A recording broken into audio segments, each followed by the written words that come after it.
Bello, intenso, commovente l'incontro con Anna Volpe ed Ariano Nel Polesine, che ha presentato il suo libro Anima e versi, raccolte di poesie. Anna Volpe, corrispondente storica della Voce, è stata presentata da Luisa Beltrame, sindaco di Ariano Nel Polesine, con la prefazione di Diego Crivellari, storico e scrittore. La serata, intensa, è stata condotta da Marinella Mantovani, presidente Auser provinciale Rovigo. Ascoltiamo uno dei momenti più toccanti della serata, dove Anna Volpe in versi ricorda la mamma.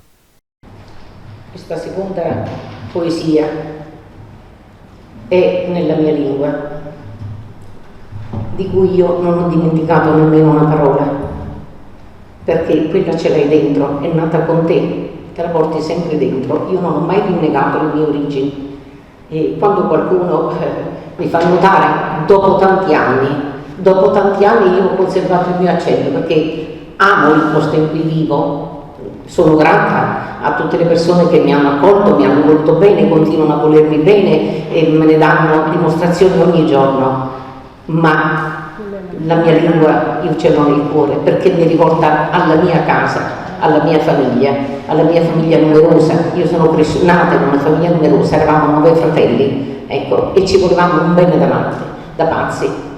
Poi questa famiglia un po' alla volta si è quasi dimezzata, ecco, perché prima è morta mia sorella, poi è morto mio fratello giovanissimo di 37 anni con un infarto, e poi è morta mia sorella, non si sa di che cosa, poi è morto mio papà, è morta mia mamma, e l'anno scorso, ahimè, una delle mie sorelle, Lucia,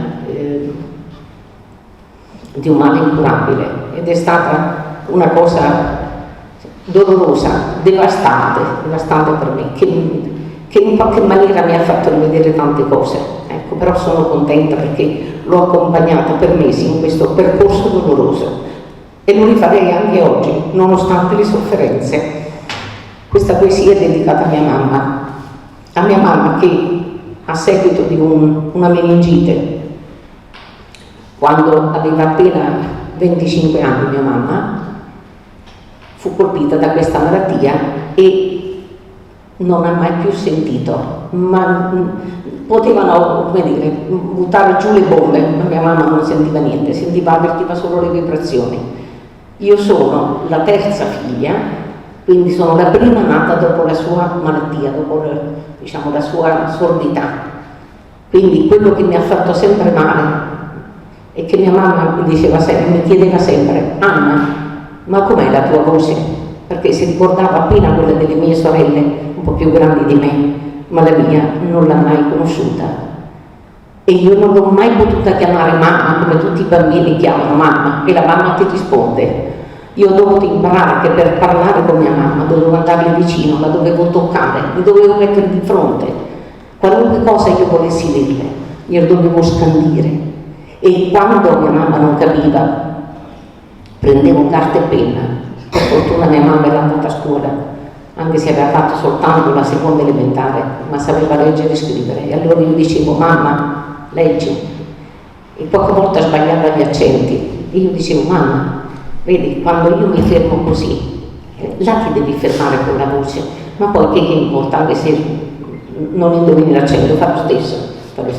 Quindi questa poesia è dedicata a mia mamma.